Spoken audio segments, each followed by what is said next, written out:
출애굽기 15장. 모세와 이스라엘 백성들은 주를 찬양하며 노래 불렀다. 나 주께 노래하리라. 한없이 높고 영화로우신 분, 말들과 말 탄 자들을 바닷속에 던져 넣으셨네. 주는 나의 힘이요 나의 노래, 주께서 나를 구원해 주셨도다. 주는 나의 하나님, 내가 주를 찬양하리라. 주는 나의 아버지의 하나님, 내가 그분을 높이리로다.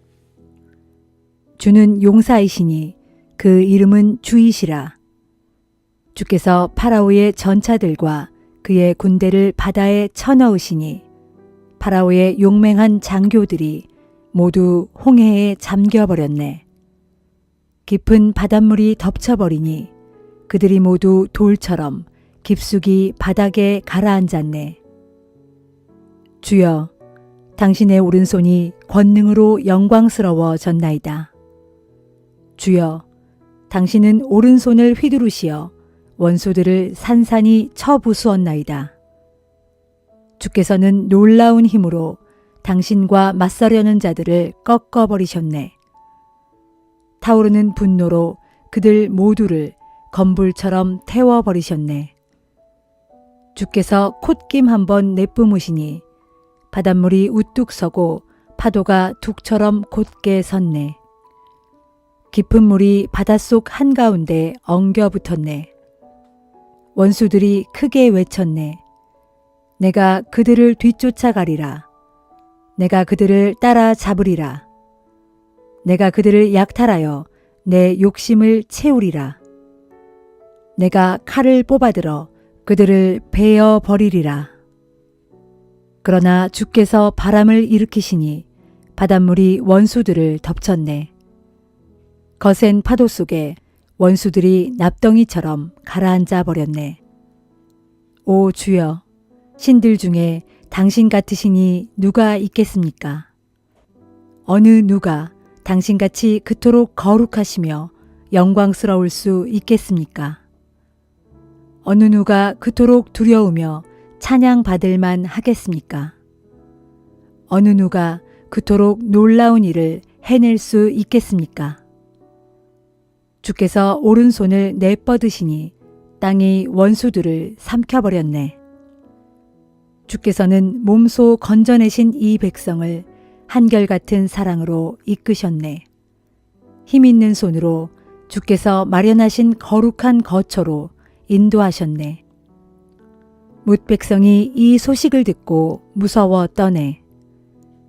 블레셋 주민들이 심히 괴로워하고 에돔 부족의 우두머리들이 겁에 질렸네. 모압의 권력자들이 부들부들 떨고 가나안 주민들이 넋을 잃었네. 모두가 공포와 두려움에 질려있네.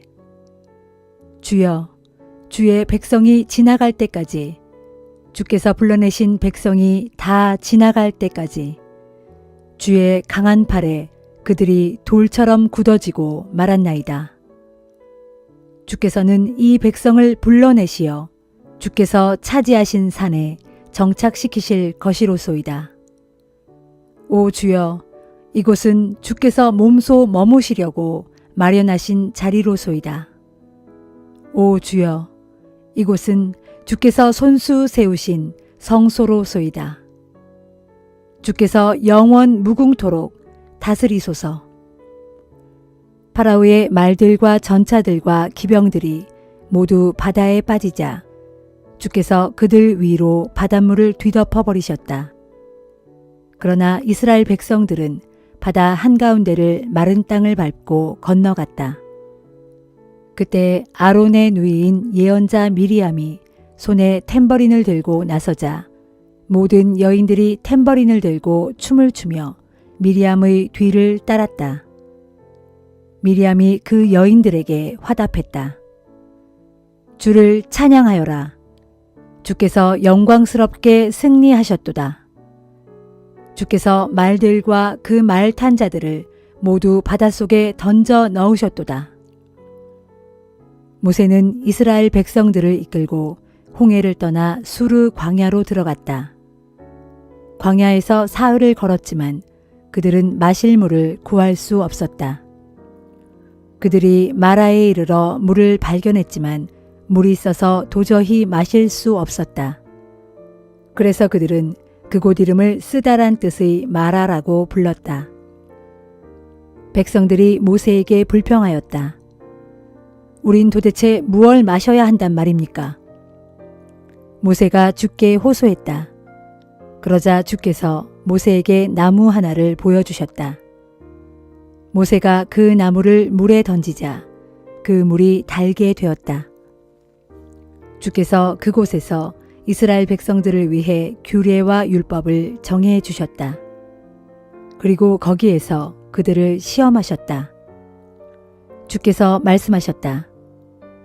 만일 너희가 너희 주 하나님의 말씀을 잘 듣고 내가 보기에 올바르게 살며 나의 명령을 귀담아 듣고 나의 모든 율례를 잘 지킨다면 내가 이집트 사람들에게 내렸던 질병들을 너희에게는 하나도 내리지 않을 것이다.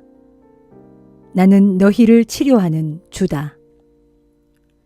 이스라엘 백성들이 엘림에 이르렀다. 거기에는 샘물이 12군데 있었고 종려나무가 70그루 있었다. 이스라엘 백성들은 그 샘물들 곁에 진을 쳤다.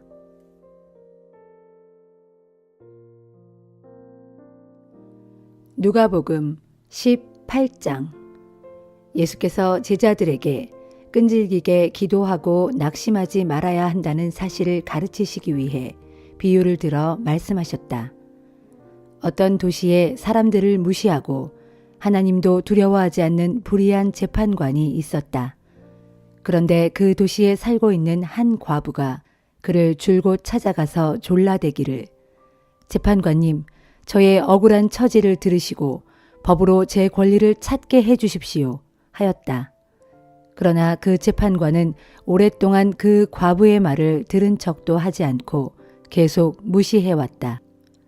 그러다가 그는 결국 이런 생각을 하게 되었다. 나는 하나님도 두려워하지 않고 사람들에 대해서도 관심이 없는 사람이다. 하지만 이 과부가 이토록 줄기차게 나를 찾아와 성가시게 하니 할 수 없이 그의 권리를 찾아주어야겠다. 그렇지 않으면 앞으로도 계속 나를 찾아와서 아주 귀찮게 졸라댈 것이다. 주님께서 계속 말씀하셨다. 너희는 이 불의한 재판관이 하는 말을 귀담아 들어라. 하물며 하나님께서 밤낮으로 부르짖는 자기 백성의 간구를 어찌 들어주지 않겠느냐. 어찌 계속 모른 채 하고 그냥 내버려 둘 수가 있겠느냐. 내가 진정으로 너희에게 말한다. 하나님께서는 밤낮 부르짖는 자기 백성의 간구를 들으시고 신속하게 그들의 권리를 찾아주실 것이다. 그러나 인자가 다시 돌아올 때 과연 세상에서 이 같은 믿음을 지니고 사는 사람을 찾을 수 있을는지 그것이 걱정이구나. 자기들만 옳다고 생각하면서 다른 사람들을 업신여기는 사람들을 향해 예수께서 비유로 말씀하셨다. 두 사람이 기도하러 성전에 올라갔소. 한 사람은 바리새파 사람이었고 다른 한 사람은 세리였소. 바리새파 사람은 따로 서서 이렇게 기도했소. 하나님, 저는 남의 것을 빼앗는 강도나 정직하지 못한 사기꾼이나 간음을 저지르는 그런 사람이 아니라는 것이 얼마나 감사한지요. 더구나 저기 있는 세리와도 같지 않습니다. 저는 일주일에 2번씩 금식하고 11조를 꼬박꼬박 하나님께 바치고 있습니다. 그런데 세리는 멀찌감치 서서 감히 하늘을 우러러볼 생각도 못하고 가슴을 치며 기도하기를 오 하나님, 이 죄인을 불쌍히 여기시고 자비를 베풀어 주소서 하였소. 내가 당신들에게 분명히 말하겠소. 결국 하나님께 의롭다는 인정을 받고서 집으로 돌아간 사람은 저 바리새파 사람이 아니라 바로 이 세리요. 이처럼 누구든지 자기를 높이는 사람은 낮아지고 자기를 낮추는 사람은 높아질 것이요. 사람들은 아기들까지 예수께 데리고 와서 예수께서 손을 얹어 축복해 주시기를 바랐다. 제자들은 그런 사람들을 나무라면서 그냥 돌려보내려 했다. 하지만 예수께서는 어린아이들을 가까이 부르시며 말씀하셨다. 어린아이들을 막지 말고 모두 내게로 오게 하여라. 하나님의 나라는 이런 어린아이들 같은 마음을 가진 자들의 것이다. 내가 진정으로 너희에게 말한다. 누구든지 어린아이처럼 하나님의 나라를 순전히 받아들이지 않는 사람은 결코 거기에 들어갈 수 없다. 어떤 유대인 관리가 예수께 여쭈었다. 선하신 선생님, 제가 어떻게 해야 영원한 생명을 얻을 수 있겠습니까? 예수께서 그에게 대답하셨다. 지금 당신이 나를 선하다고 하였소? 하나님 한 분밖에는 선하신 이가 없소. 당신은 계명을 잘 알고 있을 것이요. 곧 간음하지 말라, 살인하지 말라, 도둑질하지 말라, 거짓 증언을 하지 말라, 네 부모를 공경하라 하지 않았소. 그 관리가 대답했다. 잘 압니다. 저는 이 모든 계명을 어릴 때부터 지켜왔습니다. 그 말을 들으시고 예수께서 그에게 말씀하셨다. 당신에게는 아직도 한 가지 부족한 것이 있소. 당신이 가진 재산을 다 팔아서 가난한 사람들에게 나누어 주시오. 그리하면 당신은 하늘나라의 보화를 차지할 수 있을 것이오. 그렇게 행한 후에 와서 나를 따르시오. 이 말씀을 듣자 그 관리는 침울한 표정을 지으며 몹시 근심하였다. 사실 그는 아주 많은 재산을 지닌 큰 부자였기 때문이다. 예수께서 그런 그의 모습을 지켜보시며 제자들에게 말씀하셨다. 부자가 하나님의 나라에 들어가기란 참으로 어렵다. 부자가 하나님의 나라에 들어가기보다는 차라리 낙타가 바늘귀로 들어가는 것이 한층 쉬울 것이다. 이 말씀을 듣고 있던 사람들이 크게 놀라며 물었다. 선생님, 그렇다면 세상에 누가 구원을 받을 수 있겠습니까? 예수께서 대답하셨다. 사람으로서는 할 수 없는 일이라도 하나님께서는 능히 하실 수 있다. 그러자 베드로가 예수께 말했다. 주님, 저희는 주님을 따르기 위해 가진 것들을 모두 버렸습니다. 예수께서 말씀하셨다. 내가 진정으로 너희에게 말한다. 누구든지 하나님의 나라를 위하여 집이나 아내나 형제나 부모나 자녀를 버리는 사람은 이 세상에서 사는 동안에도 여러 갑절로 보상받을 것이고 장차 오는 세상에서 영원한 생명을 얻을 것이다. 예수께서 12제자를 불러 모으시고 말씀하셨다. 보라, 우리는 지금 예루살렘으로 올라가고 있다. 그곳에 가면 인자를 두고 예언자들이 기록한 모든 일들이 다 이루어질 것이다. 인자는 이방인들이 손에 넘겨지게 될 터인데 그들은 나를 조롱하고 모욕하고 침뱉고 채찍질한 후에 마침내 십자가에 못 박아 죽일 것이다. 그러나 죽은 지 사흘 만에 인자는 다시 살아날 것이다. 그러나 제자들은 이 말씀을 조금도 깨닫지 못했다. 이 말씀의 뜻이 그들에게 감추어져 있어서 제자들은 예수님이 하신 말씀을 하나도 알아차리지 못하였다. 예수께서 여리고 성읍에 가까이 가셨을 때 맹인 한 사람이 길가에 앉아 구걸을 하고 있다가 많은 사람들이 지나가는 소리를 듣고는 무슨 일이 일어났느냐고 물어보았다. 사람들이 말하길 나사렛 예수가 지나가신다 하고 알려주자 그 맹인은 크게 소리를 지르기 시작했다. 다윗의 자손 예수여, 저를 불쌍히 보시고 제게 자비를 베풀어 주십시오. 그러자 앞서가던 사람들이 그 맹인에게 조용히 하라고 꾸짖었다. 그래도 그 맹인은 더욱 큰 소리로 외쳤다. 다윗의 자손이여, 저를 불쌍히 보시고 제게 자비를 베풀어 주십시오. 그때 예수께서 걸음을 멈추시고 말씀하셨다. 그 맹인을 이리로 데려오시오. 사람들이 맹인을 데려오자 예수께서 그에게 물으셨다. 내가 당신에게 무엇을 해주기를 원하시오? 그 맹인이 예수께 대답했다. 주님, 제가 볼 수 있게 되기를 원합니다. 예수께서 그에게 말씀하셨다. 눈을 뜨시오. 당신의 믿음이 당신을 구원하였소. 그러자 그 맹인은 즉시 볼 수 있게 되었고 하나님을 찬양하면서 예수를 따랐다. 이 놀라운 광경을 지켜본 사람들은 모두 하나님을 찬양하며 그분께 영광을 돌렸다.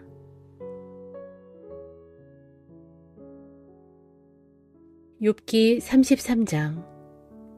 욥 어르신, 내 말을 잘 들어보십시오. 내가 하는 모든 말에 귀 기울이시기 바랍니다. 이제 내가 입을 열어 말하겠습니다. 내 입의 혀가 이제 막 말을 하기 시작합니다. 나는 가슴에서 우러나는 말만 하겠습니다. 나의 입술은 내 생각을 솔직하게 쏟아낼 것입니다. 하나님의 영이 나를 지으셨고 전능하신 분이 내게 생명의 숨결을 불어넣으셨습니다. 그러니 내 말에 대답할 수 있다면 대답해 보십시오. 단단히 마음 먹고 내 말에 반박해 보십시오. 하나님 앞에서는 어르신이나 나나 다를 것이 하나도 없습니다.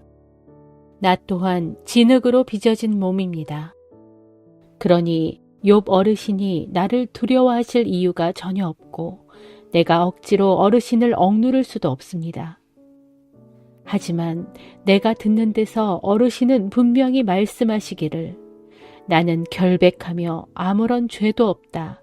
나는 깨끗하고 죄 지은 일이 없다. 그런데도 하나님께서 내게서 흠을 잡으시고 나를 원수 대하듯 하신다. 그분께서 내 발을 쇠사슬로 묶어 놓으시고 내 모든 발걸음을 가까이에서 감시하신다 하셨습니다. 하지만 욥 어르신, 내가 말씀드리건대 그 점에 있어서 어르신이 옳지 못하십니다. 왜냐하면 하나님께서는 그 어떤 인간보다도 크신 분이기 때문입니다. 하나님께서 사람의 말에 아무 답변을 하시지 않는다고 해서 어떻게 어르신은 그분께 마구 불평을 늘어놓을 수 있습니까? 사실 하나님께서는 이런 방식 또는 저런 방식으로 말씀하시지만 단지 사람이 그걸 알아듣지 못하는 것입니다. 사람이 꿈을 꿀 때나 밤중에 환상을 볼 때나 혹은 잠자리에 누워 깊은 잠에 빠져 있을 때 하나님께서는 사람의 귀를 여시고 말씀하십니다. 사람들에게 경고하여 그들을 놀라게 하십니다. 악한 짓을 그만하고 이제 돌이키라고 말씀하시고 교만하지 말라고 경고하십니다. 그렇게 해서 하나님께서는 사람의 영혼이 멸망의 구덩이에 빠지지 않도록 지켜주시고 그들의 생명을 사망의 늪에서 건져주십니다. 하나님께서는 사람을 바른 길로 이끄시려고 때때로 사람에게 뼈마디가 쑤시도록 아픈 병을 주시기도 하십니다. 그러면 그 사람은 입맛을 잃고 아무리 좋은 음식이라도 쳐다보기조차 싫을 지경이 되다가 결국에는 살이 쏙 빠져 몸이 바짝 야위게 되고 전에 보이지 않던 뼈가 앙상하게 붉어져 나올 것입니다. 그리하여 그 사람의 영혼은 무덤 가까이에 이르게 되고 그의 생명은 죽음의 문턱에 다다르게 되는 것입니다. 그러나 그때 혹시라도 하나님의 수많은 천사들 중 하나가 그 사람의 곁에 나타나 그에게 무엇이 옳은 일인지를 일러준다면 그리하여 하나님께서 그 사람을 불쌍히 여기시고 그에게 은혜를 베풀며 말씀하시기를 그를 살려주어 무덤으로 내려가지 않도록 하여라. 내가 그의 몸값을 받았다 하신다면 그러면 그 사람의 몸은 어린아이의 몸처럼 다시 새로워질 것이고 젊은 날을 다시 맞은 것처럼 건강하게 회복될 것입니다. 그때 그 사람이 하나님께 기도드리면 하나님께서 그에게 응답해 주실 것입니다. 그러면 그 사람은 기쁜 마음으로 하나님을 뵐 것이며 하나님께서는 그 사람의 의를 온전하게 회복시켜 주실 것입니다. 그러면 그 사람은 사람들에게 간증하기를 내가 죄를 지었습니다. 올바른 것을 그르다 하였고 그른 것을 올바르다 하였습니다. 그런데도 하나님께서는 나를 징벌하지 않으셨습니다. 그분께서는 자비의 손길을 뻗쳐 무덤으로 내려가는 내 영혼을 건져주셨고, 그래서 오늘날 나로 하여금 이렇게 생명의 빛을 즐기며 살게 해주셨습니다 할 것입니다. 정말 이 모든 일들은 하나님께서 사람들에게 종종 하시는 일입니다. 하나님께서 사람에게 2번 혹은 3번 거듭해서 이런 일을 되풀이하시는 이유는 무덤으로 내려가는 사람의 영혼을 건져 올려 그에게 생명의 빛을 비추어 주시려는 것입니다. 욥 어르신, 내 말을 잘 들어보십시오. 내가 하는 말에 귀 기울이십시오. 잠잠히 계시면 내가 말하겠습니다. 만일 어르신이 내게 하실 말씀이 있다면 말씀하십시오. 내가 주의 깊게 듣겠습니다. 나는 어르신이 옳았기를 진심으로 바라는 사람입니다. 하지만 하실 말씀이 없으시다면 귀 기울여 내 말을 들어보십시오. 잠잠히 계십시오. 이제 내가 어르신께 지혜를 가르쳐 드리겠습니다.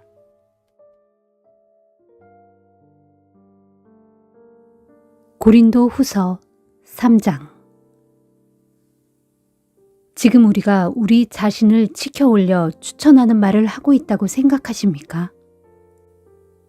우리는 여러분에게 보낼 추천장이 필요한 사람들도 아니고 또 여러분의 추천장을 필요로 하는 사람들도 아닙니다. 여러분이야말로 우리의 추천장이요, 우리의 편지입니다. 그 편지는 우리의 마음에 기록된 것으로 모든 사람들이 다 알고 있고 또 읽을 수 있는 편지입니다. 그렇습니다. 여러분은 분명 그리스도께서 보내신 편지이며 우리가 힘써 행한 사역의 열매입니다. 이 편지는 잉크로 쓴 것이 아니라 살아계신 하나님의 영, 곧 성령으로 쓴 것입니다. 또한 돌판 위에 쓴 것이 아니라 사람의 마음판 위에 쓴 것입니다. 우리는 그리스도를 통해 하나님 앞에서 확신을 갖고 이렇듯 담대하게 말할 수 있습니다. 그러나 이런 일을 할 수 있는 자격이 우리에게서 나온 것이 결코 아닙니다. 하나님께서 우리에게 능력을 주셨기에 비로소 그런 자격이 있는 것입니다. 하나님께서는 우리에게 새 언약의 일꾼이 될 수 있는 자격을 주셨습니다. 이 새 언약은 문자로 기록된 것이 아니라 성령으로 기록되었습니다. 문자는 사람을 죽이는 것이지만 성령은 사람을 살리는 것이기 때문입니다. 그러나 죽음을 가져다 주는 돌에다 새긴 율법도 모세가 처음 그것을 받을 때 그의 얼굴에서 빛나는 광채가 났습니다. 그래서 비록 곧 없어질 것이었지만 이스라엘 사람들은 모세의 빛나는 얼굴 광채 때문에 모세의 얼굴을 똑바로 쳐다볼 수 없었습니다. 보십시오. 죽음에 이르게 하는 직분도 이처럼 빛나고 영광스러울진데 하물며 성령의 직분은 더욱더 빛나고 영광이 넘쳐나지 않겠습니까? 사람을 심판하는 직분도 이처럼 영광스럽다면 사람에게 의로움을 가져다주는 직분은 그 얼마나 더욱 영광스럽겠습니까? 참으로 지금의 이 크고 영광스러운 직분에 비하면 과거 한때에 영광스럽던 그 직분은 실로 아무것도 아닙니다. 잠시 있다가 없어질 것에도 그처럼 영광이 있었다면 영원히 계속될 것에는 그 얼마나 영광이 더욱 크겠습니까? 우리가 이런 소망을 품고 살기에 아주 담대할 수 있습니다. 모세는 자기 얼굴의 광채가 사라져 가는 것을 이스라엘 백성이 보지 못하게 하려고 얼굴에 너울을 썼지만 우리는 그렇지 않습니다. 그런데 이스라엘 백성의 마음은 완고해져서 오늘날까지도 옛 언약을 읽을 때 너울을 쓰곤 합니다. 그 너울은 그리스도를 믿어야 제거되기에 아직까지도 그들에게서 제거되지 않고 있습니다. 그렇습니다. 오늘날까지도 모세의 글을 읽을 때 이스라엘 백성의 마음은 너울로 덮여져 있습니다. 그러나 누구든지 주께 돌이키면 그 너울은 벗겨지게 됩니다. 주님은 영이시며 주님의 영이 계시는 곳에는 참된 자유가 있기 때문입니다. 오늘날 우리는 모두 너울을 벗어버리고 주님의 영광을 바라봅니다. 그렇게 바라보는 가운데 우리는 주님의 형상으로 변화되어 점점 더 큰 영광에 이르게 됩니다. 이것은 오직 영이신 주님께로부터 말미암는 일입니다.